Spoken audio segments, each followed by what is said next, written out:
ألف لام ميم. اللهم صل على محمد وعلى آل محمد كما صليت على إبراهيم وعلى آل إبراهيم إنك حميد مجيد. اللهم بارك على محمد وعلى آل محمد كما باركت على إبراهيم وعلى آل إبراهيم إنك حميد مجيد. اللهم ارزقني علما نافعا واسعا عميقا. اللهم ارزقني رزقا واسعا حلالا طيبا مباركا من عندك. اللهم ارزقني حياة سعادة وموت شهادة. اللهم تقبل منا إنك أنت السميع العليم وتب علينا إنك أنت التواب الرحيم. وصلى الله تعالى خير خلقه محمد وآله وأصحابه أجمعين برحمتك يا أرحم الراحمين. اعوذ باللہ السمیع العلیم من الشیطان الرجیم. بسم اللہ الرحمن الرحیم. الحمد للہ رب العالمین الرحمن الرحیم مالک یوم الدین. ایاک نعبد و ایاک نستعین. اہدنا الصراط المستقیم صراط الذین انعمت علیہم غیر المغضوب علیہم ولا الضالین. آمین. سورہ فاتحہ کی تلاوت میں نے آپ کے سامنے کی ہے. آج ہم پہلے سورہ فاتحہ کا ترجمہ سیکھیں گے، پھر اس کے کلمے کلمے پر رک کر اس کے مفاہیم کو جاننے کی کوشش کریں گے. اس سورہ مبارکہ کا آغاز ہو رہا ہے الحمد. یہ کلمہ دیکھیے، الف لام جمع حمد سے مل کر بنا ہے. الف لام ایک تو ہم نے پڑھا تھا کہ یہ معرفہ بنانے کے کام آتا ہے، اور دوسرا ہم نے پڑھا ہے کہ الف لام برائے جنس ہوتا ہے. تمام انواع تمام اقسام کے اظہار کے لیے الف لام کلمے کے شروع میں لگایا جاتا ہے، جس طرح یہ حمد سے پہلے لگ گیا. اس الف لام کا مطلب ہے تمام اقسام اور تمام انواع. اور یہ کلمہ حمد کے معنی ہوتے ہیں تعریف کے. الحمد ساری کی ساری تعریفیں، تعریف کی تمام اقسام اور تعریف کی تمام انواع، یہ الحمد. مثال کے طور پہ معرض الکتاب، کتابوں کی نمائش.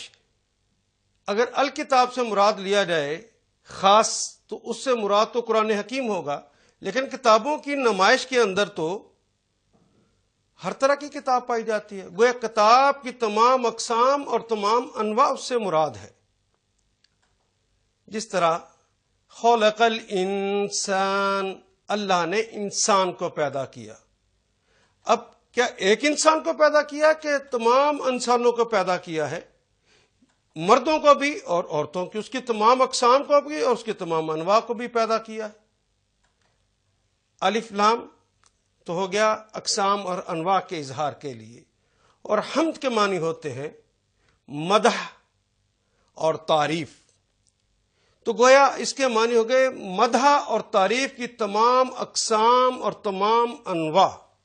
الحمد، الحمد تمام اقسام اور تمام انواع حمد کی، تعریف کی، مدح کی ساری اقسام. للہ، یہ کلمہ لام جمع اللہ سے مل کر بنا ہے. لام کلمے کے شروع میں آئے، یہ تو ہم نے پڑھا ہے دو طرح کا ہوتا ہے. ایک کو لام تعلیل کہتے ہیں اور دوسرے کو لام لازم کہتے ہیں. لام تعلیل ہو تو اس کے معنی ہوتے ہیں کے لیے، اور لام لازم ہو تو اس کے معنی ہوتے ہیں یقیناً، اور سیاق و سباق میں ہم نے دیکھنا ہوتا ہے کہ اب اس کے معنی کیا ہے۔ للہ لام یہاں پر دیکھیے کے لیے کے معنوں میں آیا ہے، اگر ہم یقیناً کے معنی یہاں کریں گے تو جملہ ہی نہیں بنے گا۔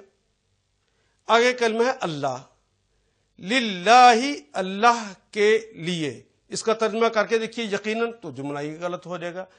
الحمدللہ، ساری کی ساری تعریفیں، تعریف کی تمام اقسام اور تمام انواع للہ اللہ ہی کے لیے ہے۔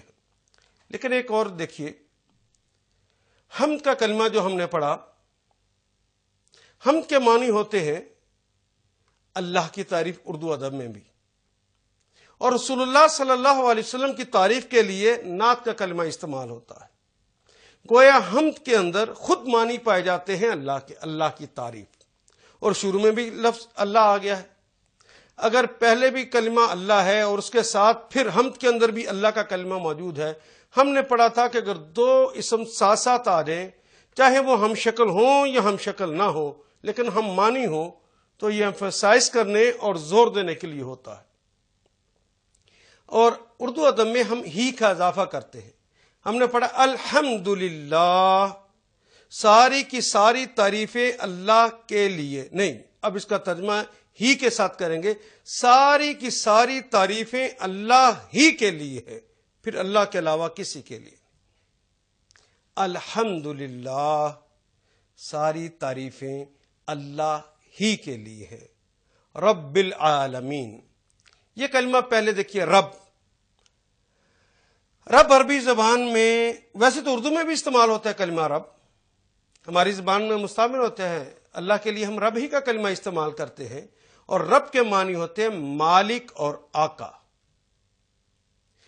دوسرے معنی ہے اس کے مربی اور پرورش کرنے والا۔ مربی سے مراد تربیت کرنے والا، روحانی پرورش کرنے والا، اور پرورش کرنے والے سے مراد ہم لیتے ہیں جسمانی پرورش کر۔ اللہ روحانی پرورش بھی کرنے والے ہیں اور جسمانی پرورش بھی کرنے والے ہیں، وہ مربی بھی ہیں اور وہ پالنہار بھی ہیں۔ رب کے ایک معنی ہے خبرگیری کرنے والا، نگہبانی کرنے والا، اور رب کے ایک معنی ہے، تیسرے معنی، فرماروا، حاکم۔ رب کے ایک معنی ہے مدبر، رب کے ایک معنی ہے منتظم۔ ان سارے معنی کے اندر یہ کلمہ رب استعمال ہوتا ہے۔ رب العالمین، یہ کلمہ بھی دیکھیے، عالمین، یہ الف لام جمع عالم جمع یانون سے بنا ہے۔ الف لام تو ابھی ہم نے پڑھا تمام اقسام، تمام انواع کے اظہار کے لیے ہوتا ہے، اور کلمے کے آخر پہ تو یانون لگا ہوا ہے۔ یہ یانون کس بات کی علامت ہے؟ بالکل ٹھیک، واو الف واو نون اور یانون کلمے کے آخر پہ لگ جائیں تو یہ جمع کی علامت ہوتا ہے۔ الف، الف نون اور یانون اگر یہ لگ جائے تو یہ مثنیٰ اور تثنیہ کی علامت ہے۔ ہم نے تثنیہ کی علامت میں بھی یانون پڑھا اور جمع کی علامت کے اندر بھی یانون پڑھا، تو دونوں میں فرق کیا ہوگا جی؟ کیسے پتا چلے گا کہ یانون ہے؟ بالکل ٹھیک، صحیح کہا آپ نے، جس یانون کے نون کے اوپر زبر ہوگی وہ جمع کی علامت، اور اگر زبر نہیں ہے تو وہ مثنیٰ اور تثنیہ کی علامت، یعنی عدد میں دو ہونے کی علامت ہے۔ گویا عالمین کے آخر پہ جو نون، یہ نون لگی ہوئی ہے، نون کے اوپر جو زبر ہے، یہ بات اس بات کی دلالت ہے کہ یہ جمع کی علامت۔ اور عالم، عالم کہتے ہیں اردو ادب میں بھی جہان کو، عالم فانی، جہان، عالمین جہانوں، اور العالمین سارے کے سارے جہانوں۔ اور اب دیکھیے رب العالمین، رب اسم ہے، عالم بھی اسم ہے، دو اسم ساتھ ساتھ آ جائے، پہلے کے ساتھ الف لام نہ لگا ہو اور دوسرے کے ساتھ الف لام لگا ہو، تو ترجمہ کرتے ہوئے ہم کا کے کی کا اضافہ کرتے ہیں۔ تو رب العالمین کا کیا معنی کریں گے جی؟ تمام جہانوں کے رب، تمام جہانوں کے مالک، آقا، شہنشاہ۔ الحمد للہ رب العالمین، سب تعریفیں اسی اللہ کے لیے ہیں جو تمام جہانوں کا مالک ہے، آقا ہے، جو تمام جہانوں کا مربی اور پرورش کرنے والا ہے، جو تمام جہانوں کا پالنہار ہے۔ الرحمن، یہ کلمہ الف لام جمع رحمان سے مل کر بنا ہے۔ الف لام تو خاص کرنے کے لیے ہو گیا، باقی کلمہ رحمان تو ویسے ہماری زبان میں استعمال ہوتا ہے، لیکن اس کے آئیے مفاہیم کو اچھی طرح سمجھے اور جانے کہ اس کے معنی کیا ہو سکتے ہیں۔ رحم کا کلمہ بھی تو ہماری زبان میں استعمال ہوتا ہے، ایک جذبے کا نام ہے راحیمہ، فاعلہ۔ جس طرح تمام زبانوں میں ہر کلمے کا کوئی نہ کوئی وزن ہوتا ہے، اس کی کوئی نہ کوئی موسیقی ہوتی ہے۔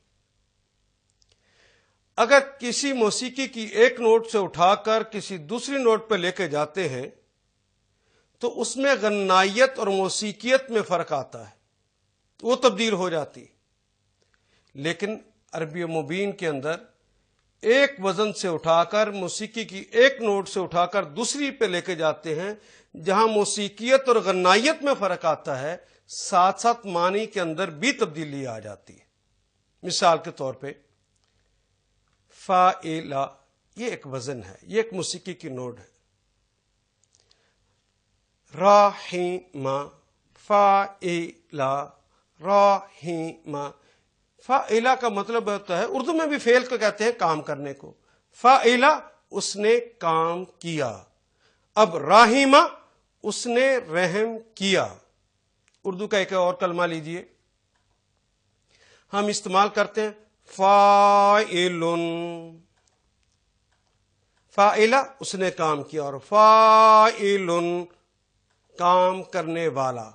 اب اسی موسیقی پر میں راحمہ کو کہتا ہوں راحم، رحم کرنے والا۔ دیکھیے، فاعل، راحم، فاعل کام کرنے والا، راحم رحم کرنے والا۔ میں ایک اور کلمہ لیتا ہوں، مفعول۔ مفعول اردو کا کلمہ ہے، مفعول، مرحوم، وہی وزن ہے نا جی۔ مفعول کسے کہتے ہیں؟ جس پر کام کیا جائے۔ مرحوم، جس پر رحم کیا جائے۔ اسی طرح عربی ادب میں ایک وزن ہے، موسیقی کی نوٹ ہے، فعلان اور فعلان۔ یہ فعلان اور فعلان کو اگر سمجھ لیں تو ہم رحمان کے معنی کے اندر اتر سکیں گے۔ فعلان، اس کو سمجھنے کے لیے اردو ادب کے دو کلمات میں آپ کے سامنے رکھتا ہوں، آپ مجھے اس کے معنی بتائیں گے تو پھر ہم معنی اچھی طرح سمجھ لیں گے۔ مثال کے طور پر دیکھیے کلمہ فعلان، طوفان، طغیان۔ فعلان، یہ ایک ہی وزن ہے نا، ایک ہی موسیقی اور ایک ہی آواز ہے۔ طوفان کسے کہتے ہیں؟ جی ہاں، اگر ہوا تیز چل رہی ہو تو ہم کہتے ہیں ہوا تیز چل رہی ہے۔ ہوا بہت تیز چل رہی ہو تو کہتے ہیں ہوا بہت تیز چل رہی ہے۔ لیکن ہوا اتنی تیز چلے کہ جو عام اس کی حدود ہے اس سے تیز ہو جائے اور رستے میں لگی ہوئی رکاوٹوں کو توڑنے لگ جائے تو ہم کہتے ہیں طوفان آ گیا، بورڈ گر گئے ہیں، درخت ٹوٹ گئے ہیں، تو ہم کہتے ہیں طوفان آ گیا، اس نے رستے میں لگی ہوئی چیزوں کو بھی توڑ دیا۔ طغیان، طغیان، یہ بھی ہماری زبان میں استعمال ہوتا ہے۔ کن معنوں میں استعمال ہوتا ہے جی؟ ندی نالے کے اندر جو پانی بہ رہا ہے، اگر وہ پانی بہ رہا ہے تو ہم کہتے ہیں پانی بہ رہا ہے۔ پانی تیز بہے تو ہم کہتے ہیں پانی تیز بہ رہا ہے۔ بہت تیز بہے تو ہم کہتے ہیں بہت تیز بہ رہا ہے۔ لیکن پانی اتنے جوش، قوت اور ولولے سے بہے کہ اس کے جو حدود ہیں، جو اس کے ساحل ہیں، جو اس کے کنارے ہیں، ان سے اچھل اچھل کر باہر آ جائے، اور صرف باہر ہی نہ آ جائے، اتنا بفرے ہوئے انداز میں باہر نکلے کہ آگے جو بند باندھے گئے ہیں ان بندوں کو بھی توڑ دے، وہ رکاوٹوں کو بھی توڑ دے، تو ہم کہتے ہیں طوفان آ گیا، طغیانی آ گئی۔ ایک اور وزن لیتے ہیں فعلان. ایک ہی معنی ہے، تھوڑا سا فرق ہے، اس لیے میں الگ الگ بتا رہا ہوں. فا کے اوپر زبر ہے، فعلان. اس کو سمجھنے کے لیے غضبان اردو کا کلمہ ہے غضب. آدمی کسی سے ناراض ہو تو کہتے اس کی ناراضگی ہو گئی. ناراضگی اگر بڑی قوت اور جوش سے ہو کہتے فلاں شخص بڑا غضب میں ہے. لیکن جوش، قوت اور بلبلہ اس حد تک بڑھ جائے کہ عام حدود کو توڑ دے، آدمی گالم گلوچ پر اتر آئے، بلکہ مار پیٹ پر اتر آئے، تو کہتے ہیں فلاں شخص بڑا غضبان ہے. گویا جوش، قوت اور بلبلے سے کسی چیز کا آنا، حدوں سے نکل کر آنا اور راستے کی رکاوٹوں کو توڑ کر آیا ہے. اگر ایسا غضب ہے تو ایسے شخص کے لیے کہتے ہیں فلاں شخص بڑا غضبان ہے. ایک اور کلمہ لیجئے فیضان. فیضان کا کلمہ بھی اردو میں بڑا استعمال ہوتا ہے. کوئی آدمی کسی سے فائدہ لیتا ہے تو کہتے ہیں اس جگہ سے اس نے فائدہ لیا. لیکن فائدہ دینے والا صبح و شام فائدہ دیتا ہو، وہ بہت ہی فائدہ دیتا ہو، تو کہتے ہیں اس نے اس جگہ سے فیض حاصل کیا. اگر فیض دینے والے کا فیض صبح و شام ہو اور وہ فیض ہر کس و ناقص کو دیتا ہو تو کہتے ہیں فلاں کا فیضان جاری ہے. تو گویا اس کے اندر بھی جوش، قوت اور بلبلہ آ گیا. ان سارے چیزوں کے اندر طوفان، طغیان، غضبان، فیضان، ان سارے کلمات کے اندر اگر کوئی قدر مشترک ہے تو اسے نکال کے دیکھیے تو وہ ہے قوت، جوش، بلبلہ اور زور سے آنا، حدوں سے نکل کر آنا اور راستے کی رکاوٹوں کو توڑ کر آنا. اگر ایسا ہو تو وہ وزن فعلان ہے یا فعلان ہے. اب دیکھیے یہ کلمہ رحمان، فعلان. اب رحم کا کلمہ تو ہم اردو میں بھی استعمال کرتے ہیں. اس کو جب فعلان کے وزن پہ کہا گیا فعلان، تو گویا آٹومیٹیکلی اس کے اندر جوش، قوت، بلبلہ آ گیا، زور آ گیا، رستے کی رکاوٹوں کو توڑ کر آنا اس کے اندر شامل ہو گیا. اب دیکھیے کہ رحمان کا اگر یوں ترجمہ کیا جائے کہ ایسا رحم کرنے والا جس کا رحم جوش، قوت اور بلبلے سے آتا ہے، حدوں سے نکل کر آتا ہے اور راستے کی رکاوٹوں کو توڑ کر آتا ہے. اور الف لام جو شروع میں لگا ہوا ہے اس کے معنی کہ وہ خاص ہے، اس جیسا کوئی اور ہے بھی نہیں. الحمدللہ، ساری تعریفیں اللہ ہی کے لیے ہیں، رب العالمین، جو کہ مالک ہے، شہنشاہ ہے، فرما روا ہے سارے جہانوں کا. اور رحمان، اس کی تعریف یہ ہے کہ اس کا رحم جوش، قوت اور بلبلے سے آتا ہے، اس کا رحم حدوں سے نکل کر آتا ہے، اس کا رحم رستے کی رکاوٹوں کو توڑ کر آتا ہے. یہ رحمان کا کلمہ جو آپ نے پڑھا ہے اس میں فعلان کا وزن بھی پڑا اور فعلان کا. بنیادی معنی تو ایک ہے لیکن ایک بڑا باریک سا اس میں ڈفرنس ہے، وہ بھی دیکھ لیجئے. جب فا کے اوپر پیش ہو فعلان، طوفان، طغیان، جس طرح یہ کلمات آئے ہیں، یہ مادی چیزوں کے اندر جوش، قوت اور بلبلہ اور زور ہے، حدوں سے نکل کر آنا ہے. لیکن جب زبر کے ساتھ آئے تو یہ غیر مادی ہیں. رحم غیر مادی چیز ہے، فیض غیر مادی چیز ہے، غضب غیر مادی چیز ہے، یہ جذبوں کے نام ہیں. جبکہ طوفان اور طغیان یہ مادی چیزیں ہیں.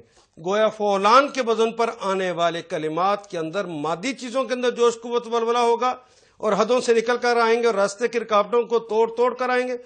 اور اگر زبر کے ساتھ ہو تو غیر مادی چیزیں اس سے مراد ہوں گی. الرحیم، یہ رحیم کا کلمہ بھی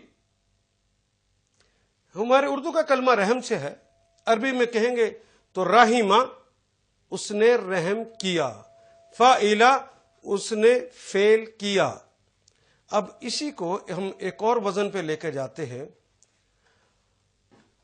فاعلہ، اس نے رحم کیا، اور فعیل، فعیل ایک اور وزن ہے. اس کو بھی سمجھنے کے لیے اردو ادب کے میں 2 کلمات کا سہارا لیتا ہوں. علیم، عظیم، کریم، یہ سارے کلمات فعیل کا وزن ہے. جتنے کلمات اس وزن پہ آئیں گے اس کے اندر ایک خود بہت خاص معنی شامل ہو جائیں گے. آئیے ہم ان کو پڑھیں. اچھا یہ بتائیے کہ عالم کسے کہتے ہیں؟ عالم کہتے ہیں جاننے والے کو. علامہ کہتے ہیں بہت زیادہ جاننے والے کو، لیکن علیم نہیں کہہ سکتے. پھر علیم کے کیا معنی ہوئے؟ اس بات کو سمجھنے کے لیے دیکھیے کہ عالم صاحب ہوں یا علامہ صاحب ہوں، انہوں نے علم کہاں سے حاصل کیا ہے؟ مشاہدات سے، تجارب سے، یا مطالعہ جات سے. یہی چیزیں تھیں جس کے ذریعے انہوں نے علم حاصل کر لیا. جب تک ان کے پاس یہ علم نہیں آیا تھا وہ جاہل تھے. مطالعہ جات کیے، مشاہدات کیے، تجارب حاصل کیے. ان مشاہدات، مطالعہ جات اور تجارب کے صدقے میں انہیں علم حاصل ہو گیا. لیکن دیکھیے کہ آج میں آپ کو سورہ فاتحہ پڑھا رہا ہوں، اس کا کلمہ علیم پڑھا رہا ہوں. کیا میرے پیدا ہونے سے پہلے میرے اللہ کو پتا نہیں تھا کہ میں خاور بٹ ان افراد کو جن کے نام بھی نہیں میں جانتا، ان کو میں یہ سورہ فاتحہ پڑھاؤں گا اور یہ کلمہ علیم اتنے بج کر اتنے منٹ پر پڑھاؤں گا؟ یقیناً اللہ کو پتا تھا. اگر اللہ کو میرے پیدا ہونے سے پہلے پتا تھا تو اللہ نے کیسے مشاہدہ کر لیا؟ پڑھا تو میں آج رہا ہوں. کیسے تجربہ حاصل کر لیا؟ پڑھا تو میں آج رہا ہوں. کس کتاب میں اللہ نے پڑھ لیا تھا؟ یہ تو کہیں لکھا ہی نہیں گیا تھا. گویا لیکن اللہ کو پتا تھا. ایسی ہستی جو مطالعہ جات، مشاہدات اور تجارب کے محتاج نہ ہو اپنے علم کے لیے، وہ اپنے جاننے کے لیے اسے تجربوں، مشاہدوں اور مطالعوں کی ضرورت نہ ہو. اس کے پاس علم اس لیے ہو کہ وہ اس کی ذات کا تقاضا کرتا ہو. اس کی ذات خود تقاضا کرتی ہو کہ اس کے پاس علم ہو. یہ اس کا علم ذاتی ہو، کسی کا دیا ہوا نہ ہو، کسی کی عطا نہ اس کے پاس ہو. جس کے پاس ایسا علم ہوتا ہے وہ علیم کہلاتا ہے. اور پھر دیکھیے، جب تک یہ علم اس عالم نے حاصل نہیں کیا تھا، میں نے عرض کیا وہ جاہل تھا. اور آج اس نے حاصل کر لیا، کل دماغ کے اندر چوٹ لگ جائے، دماغ خراب ہو جائے تو کیا علم اس کے پاس رہ جائے گا؟ یقیناً عالم کے پاس وہ علم نہیں رہے گا. لیکن کیا اللہ کے اوپر کبھی کوئی لمحہ ایسا آیا کہ وہ ان کے پاس علم نہ ہو؟ ان کے پاس تو ہر لمحے کا علم تھا اور ہے. اور کبھی ایسا وقت آ سکتا ہے نعوذ باللہ کہ ان سے علم چھن جائے؟ یہ بھی ممکن نہیں. گویا جس کا علم ازل سے ابد ہو وہ علیم ہوتا ہے، اور وہ جس کا علم اس کی ذات کی وجہ سے ہو، کسی اور کی وجہ سے نہ ہو، وہ علیم ہوتا ہے. ایک اور کلمہ لیجئے، عظیم فاعل. دیکھیے یہ عظیم کا کلمہ بھی فاعل کے وزن پہ نہیں آ رہا، بالکل وہی آواز. علیم، عظیم، وہی آواز ہے. عظیم کسے کہتے؟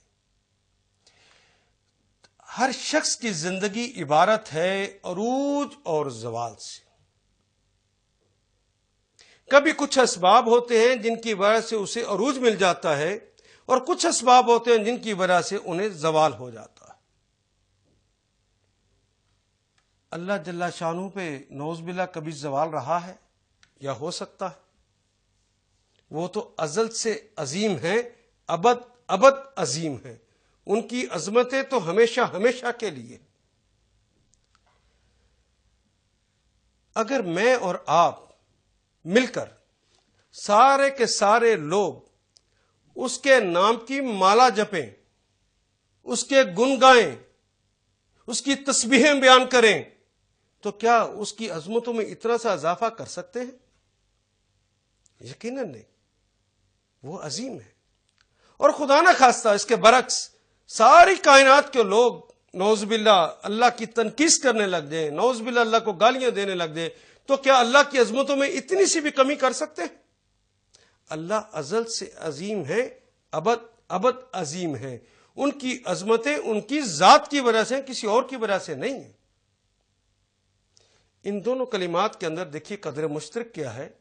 ہمیشگی، دوامیت اور ازل تا ابد ابد۔ اور یہ صرف موصوف کی ذاتی ہے، کسی کی وجہ سے نہیں ہوتی۔ فاعل، گویا اس وزن پہ جب رحیم کہیں گے تو کیا معنی ہو جائیں گے؟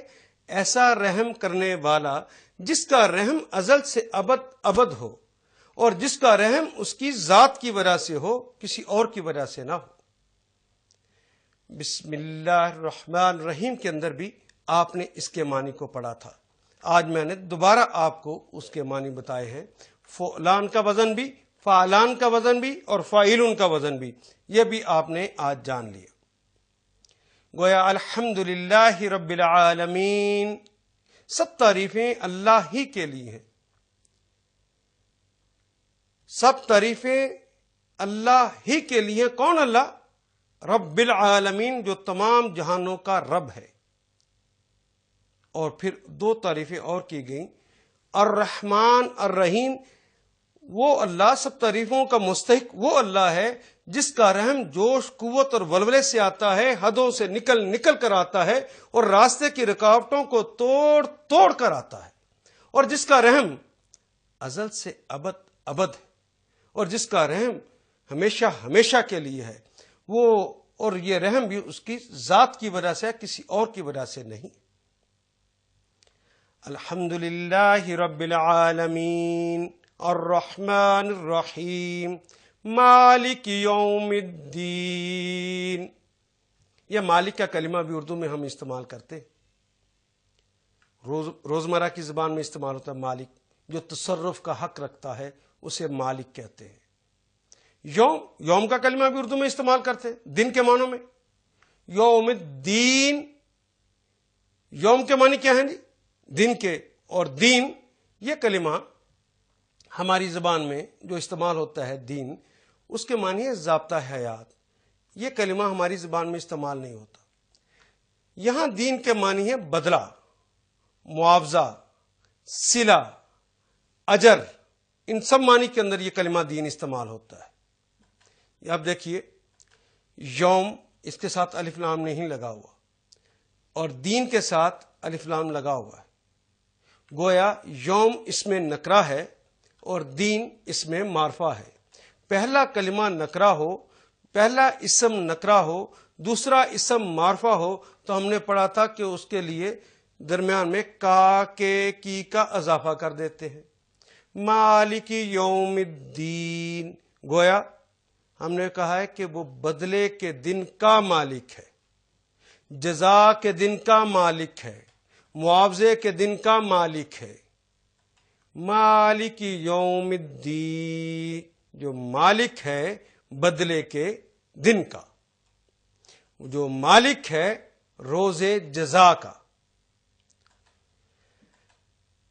اگلی تعریف ہم نے یہ کی، وہ بدلے کے دن کا مالک ہے، اس لیے ساری تعریفیں اسی کے لیے۔ ایاک نعبد و ایاک نستعین، یہ کلمہ ایا، یہ ایا کے ساتھ کاف لگ گیا۔ یہ کلمہ ایا جو ہے اس کے معنی ہوتے ہیں، اسے عربی میں ادات حصر کہتے ہیں، ان بریکٹ کر لیتا ہے جو اپنے ساتھ آیا ہوا کلمہ ہے اس کو۔ جس طرح ہم کہتے ہیں ایاہو، اب کلمہ ایا نے ہو کو ان بریکٹ کر لیا، ایاہو خاص صرف اس کے علاوہ کسی کے لیے۔ لا تعبدوا الا ایاہو، تم کسی کی عبادت نہ کرو سوائے اس کے۔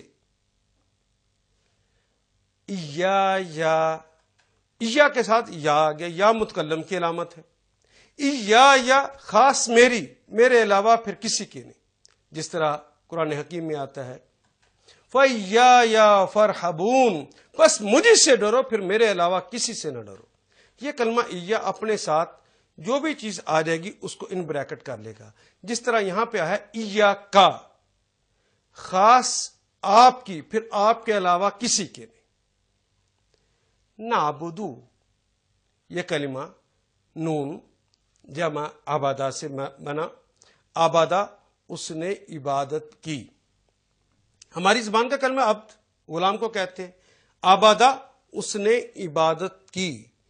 یا ساتھ لگا دیں، یعبدو وہ عبادت کرتا ہے یا کرے گا، مضارع کی علامت لگائی ہم نے۔ تعبدو تم عبادت کرتے ہو یا کرو گے، عبدو میں عبادت کرتا ہوں یا کروں گا، لیکن نون لگ گیا، نعبدو ہم عبادت کرتے ہیں یا کریں گے۔ ایاک نعبدو، اے اللہ ہم صرف آپ کی عبادت کرتے ہیں، آپ کے علاوہ پھر کسی کی عبادت نہیں کرتے۔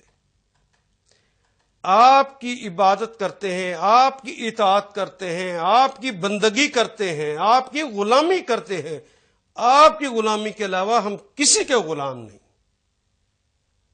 یعبد وہ عبادت کرتا ہے یا کرے گا، اور تا شروع میں لگ گئے تو ہم نے پڑھا تھا نا مخاطب کی علامت ہوتا ہے، تعبدو تم عبادت کرتے ہو یا کرو گے، اور الف شروع میں لگ جائے عابدو میں عبادت کرتا ہوں یا کروں گا، اور نعبدو ہم عبادت کرتے ہیں یا کریں گے۔ اچھا جی، اگر جس طرح یہ کلمہ ہم نے پڑھا یا عبودو وہ عبادت کرتا ہے یا کرے گا، یا عبودو اس کے ساتھ الف اور نون کا اضافہ کر دیں تو کیا بن جائے گا؟ یہ کس بات کی علامت ہے؟ ہم نے پڑھا تھا الف نون اور یا نون، یہ کس بات کی علامتیں ہوتی ہیں؟ مثنیٰ کی۔ الف نون اور یا نون یہ مثنیٰ کی علامتیں، عدد میں دو ہونے کی۔ الف نون لگا دیا، یا عبودانی وہ دونوں عبادت کرتے ہیں یا کریں گے۔ اگر واو نون ساتھ لگا دیں تو جمع کی علامت ہے، کیونکہ واو الف واو نون اور یا نون یہ جمع کی علامت ہے۔ یا عبودون وہ سب عبادت کرتے ہیں یا کریں گے۔ اسی طرح تعبدو تم عبادت کرتے ہو یا کرو گے، الف نون کا اضافہ کر دیں، تعبدانی تم دونوں عبادت کرتے ہو یا کرو گے۔ اور اگر ہم نے مؤنث کے لیے کہنا ہو تعبدو، وہ بھی تعبدو، تے یہاں پہ مؤنث کی علامت کے طور پہ آ رہے گا۔ تعبدو تم عبادت، وہ مؤنث عبادت کرتی ہے، اور تعبدانی وہ دو مؤنث عبادت کرتی ہیں، اور یعبدنا وہ سب مؤنث عبادت کرتی ہیں۔ وَإِيَّاكَ نَسْتَعِينُ، یہ کلمہ دوبارہ آ گیا، واو کے معنی اور ایاکا یہ پھر وہی ایا ادات حصر ہے، خاص کرنے کے لیے ہوتا ہے، دوسرے کو ان بریکٹ کر لیتا ہے جو بھی ساتھ آئے۔ کاف مخاطب کی علامت، ایاکا خاص آپ سے، پھر آپ کے علاوہ کسی سے نہیں، صرف اور صرف آپ کی، اور آپ کے علاوہ پھر کسی کی نہیں۔ نستعین، یہ کلمہ دیکھیے کیسے بنا ہے، نستعین، این کا کلمہ آپ نے دیکھا کہ ہم اردو ادب میں بھی استعمال کرتے ہیں، معین مدد کرنے والا، اعانت کا لفظ استعمال کرتے ہیں ہم مدد کے لیے۔ آنا اس نے مدد کی، یعین وہ مدد کرتا ہے یا کرے گا۔ یہ کلمہ یعین ہم نے یا شروع میں لگائی جو کہ مضارع کی علامت ہے، مضارع کی علامت کو الگ کر دیں وہ جس کے معنی ہے، باقی کلمہ کیا رہ گیا جی؟ این، اور این کے معنی ہوتے ہیں مدد، اور یہ کلمہ نستعین، گویا این کے معنی تو ہو گئے مدد۔ اب نستا، اس کو ہم پڑھ لیجئے، یہ کیا ہے؟ آپ نے ایک کلمہ سنا ہوگا، نماز استسقاء۔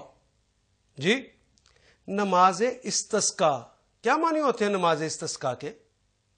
وہ نماز جس کے اندر پانی طلب کیا جاتا ہے، سقا کہتے ہیں پانی کو، اور استسقاء میں پانی طلب کرتا ہوں۔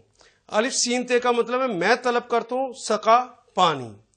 اور اسی طرح یہ کلمہ دیکھیے، الف سین تے کا کیا معنی ہو جائیں گے؟ میں طلب کرتا ہوں. یہ سین تے لکھا ہو یستعین، وہ طلب کرتا ہے. اور نستعین، نون سین تا، ہم طلب کرتے ہیں. اور این کا لفظ ساتھ لگا دیں تو کیا معنی بن گئے؟ مدد. نستعین، ہم سب مدد طلب کرتے ہیں.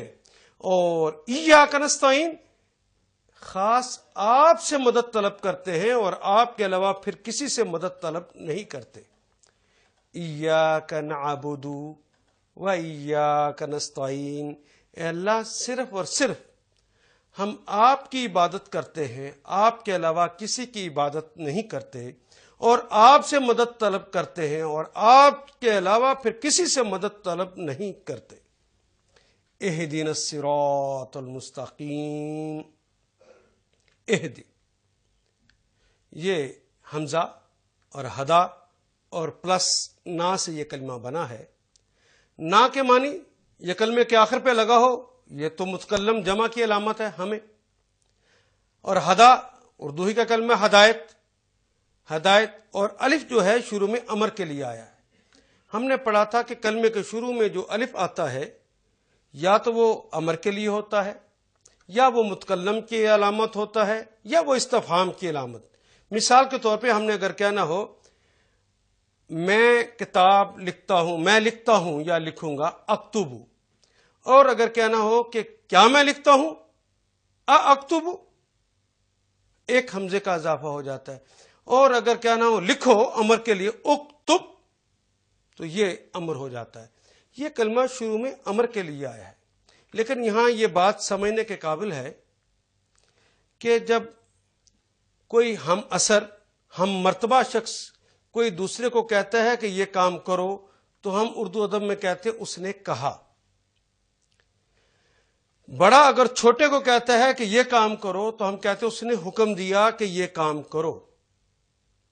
لیکن چھوٹا بڑے سے کہے کہ یہ کام کرو تو اسے امر نہیں کہتے، اسے طلب کہتے ہیں، اسے التماس کہتے ہیں، اسے درخواست کہتے ہیں. لیکن مخلوق خالق کو کہے کہ یہ کام کرو تو یہ امر نہیں ہوگا بلکہ وہ دعا ہوگی.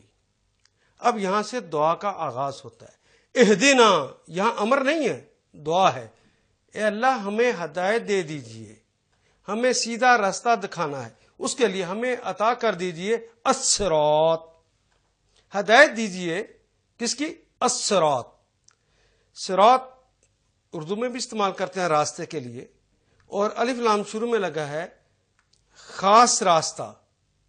اے اللہ وہ راستہ جو آپ نے بنایا ہے، اور اللہ نے تو دونوں راستے بنائے ہیں، ہدینہ النجدین، دونوں راستے بنائے ہیں اللہ نے، ایک ٹیڑھا ہے ایک سیدھا ہے. ہمیں وہ نہیں چاہیے. وہ خاص راستہ کون سا؟ المستقیم. الف لام وہ خاص راستہ جو اللہ آپ نے سیدھا بنایا. مستقیم کا لفظ بھی اردو میں استعمال کرتے ہیں. اب دیکھیے یہ کلمہ المستقیم کے کیا معنی ہو جائیں گے؟ خاص سیدھا راستہ. اہدنا ہمیں دے دیجئے، الصراط وہ خاص راستہ، المستقیم جو سیدھا ہے. ہم نے پہلے پڑھا تھا کہ دو اسم ساتھ ساتھ آ جائیں، پہلے اسم کے ساتھ الف لام نہ لگا ہو اور دوسرے کے ساتھ الف لام لگا ہو تو ترجمہ کرتے ہوئے درمیان میں ہم کا، کے، کی کا اضافہ کرتے ہیں. لیکن یہاں تو ہم دیکھتے ہیں کہ صراط سے پہلے الف لام بھی لگا ہے اور مستقیم سے پہلے بھی الف لام لگا ہے. تو گویا یہ وہ پہلے والا مسئلہ نہیں رہا، یہاں تو دونوں کے ساتھ الف لام لگا ہے. جہاں دو اسم ساتھ ساتھ آ جائیں اور دونوں ہی معرفہ ہوں، دونوں ہی کے ساتھ الف لام لگا ہو، یا دونوں ہی کے ساتھ الف لام نہ لگا ہو، یعنی دونوں ایک جیسے ہوں، تو دوسرا کلمہ پہلے کلمے کی صفت ہوتا ہے. گویا راستے کی صفت یہ ہے کہ وہ سیدھا ہو. اہدنا ہمیں ہدایت دیجئے، ہمیں دکھا دیجئے، صراط راستہ، المستقیم جو سیدھا ہے. اس راستے کی صفت یہ ہو کہ وہ سیدھا ہو. اے اللہ ہمیں سیدھا راستہ دکھائیے. صراط وہ سیدھا راستہ بھی کون سا؟ صراط الذین، صراط راستہ، الذین ان اشخاص کا، ان لوگوں کا راستہ دینا ہے. انعمتا یہ کلمہ انعمتا، انعما جمع تا، اس طرح بنا ہے. انعم ماضی ہے، انعام کیا، انعم انعام کیا، تا آپ نے. ہم نے پڑھا تھا کہ اگر کلمے کے آخر پہ تا لگی ہو، اس کے اوپر اگر پیش ہو تو اس سے مراد متکلم ہوتا ہے. اگر زبر ہو تو مخاطب، زیر ہو تو مخاطبہ، اور تا کے اوپر اگر جزم آ جائے تو وہ مؤنث غائب کی علامت ہوتا ہے. انعم اس ایک شخص نے انعام کیا، اور اگر ہوتا انعامت تو اس ایک مؤنث نے انعام کیا. اگر ہوتا انعمتو تو میں نے انعام کیا، انعمتا تو تو نے انعام کیا، یعنی تو ایک مذکر نے انعام کیا. اگر ہوتا انعمتی تو تو ایک مؤنث نے انعام کیا. انعما کیا ترجمہ کریں گے جی؟ اس ایک مذکر نے انعام کیا. اور انعمتا کیا ترجمہ کریں گے؟ میرے ساتھ بتائیے. تا کے اوپر زبر آ گئی ہے، کیا ترجمہ کریں گے؟ تو ایک مذکر نے انعام کیا، یعنی آپ نے انعام فرمایا. اور اگر تا کے اوپر پیش آ جائے انعمتو میں نے انعام کیا، انعمتی تا کے نیچے اب زیر ہے، انعمتی تو ایک مؤنث نے انعام کیا. اور اگر ہو انعمنا ہم نے انعام کیا. لیکن یہاں پہ ہے انعمتا آپ نے انعام فرمایا، انعمتا علیہم آپ نے انعام فرمایا. علی کا مطلب پر، اور ہم کا مطلب ان سب پر. علی بھی ہماری زبان میں استعمال ہوتا ہے. ہم جس طرح اردو میں کہتے ہیں نہیں علی ھذا القیاس، علی الترتیب، ترتیب پر ہم یہ جملہ استعمال کرتے ہیں. بعین ہی یہاں پر بھی علی کا مطلب پر اور ہم کا مطلب ان سب پر. انعمتا آپ نے انعام فرمایا، علیہم ان سب پر. اب عربوں نے علی اور ہم کو اکٹھا لکھنا چاہا. کیسے لکھیں گے؟ یہ ان کے لیے مشکل ہوگی. کس جگہ سے ملائیں گے؟ تو انہوں نے کہا کہ یہ جو علی کے نیچے چھوٹی یہ بنی ہوئی ہے، اس کو کاٹ کے اس کی جگہ پر 2 نقطے لگا دیتے ہیں. جب 2 نقطے لگائے تو یہ پروننسیشن ہو گیا علیہم ان سب پر. انعمت علیہم آپ نے انعام فرمایا ان سب پر. انعمت علیہم. غیر المغضوبی، ایک غیر کا لفظ بھی اردو میں استعمال کرتے ہیں سوائے کے.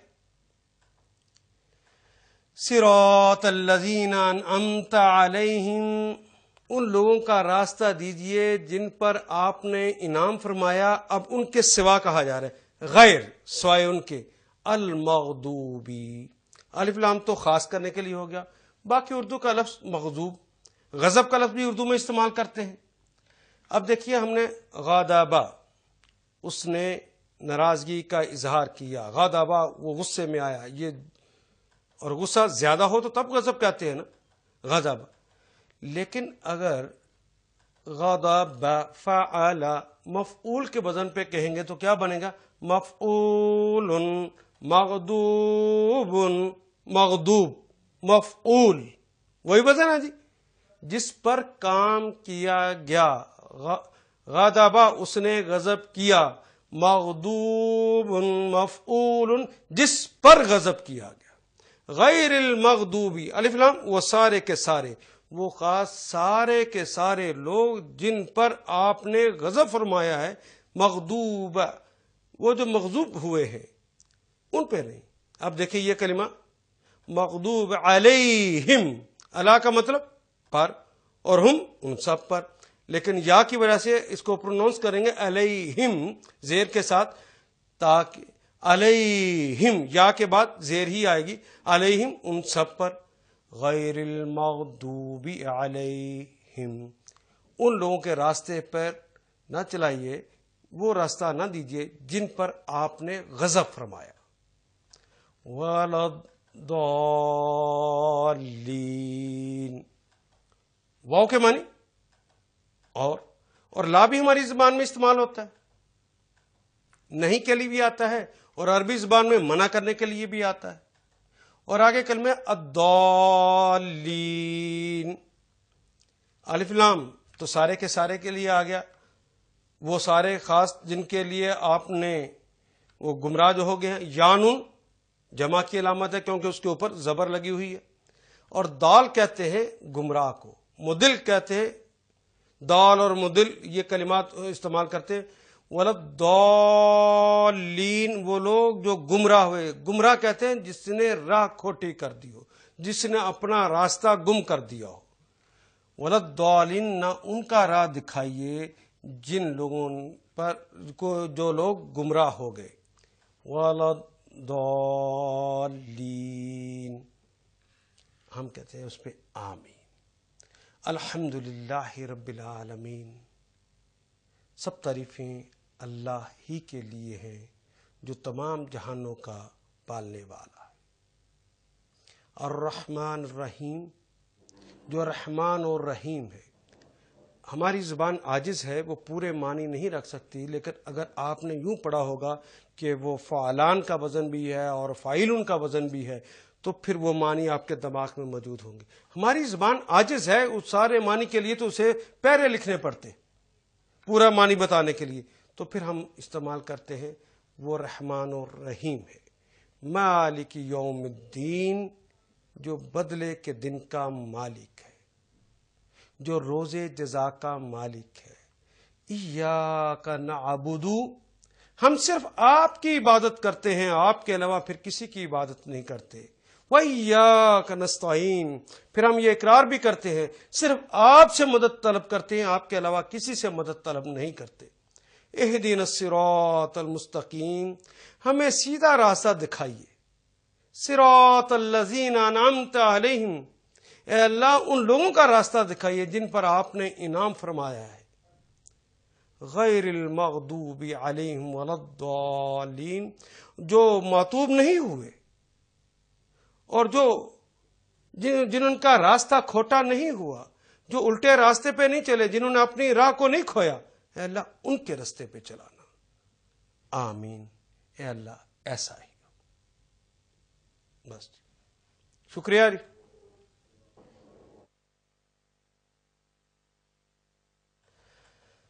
حضرات یہ دیکھیے کہ آج آپ نے سورہ فاتحہ کو پڑھا۔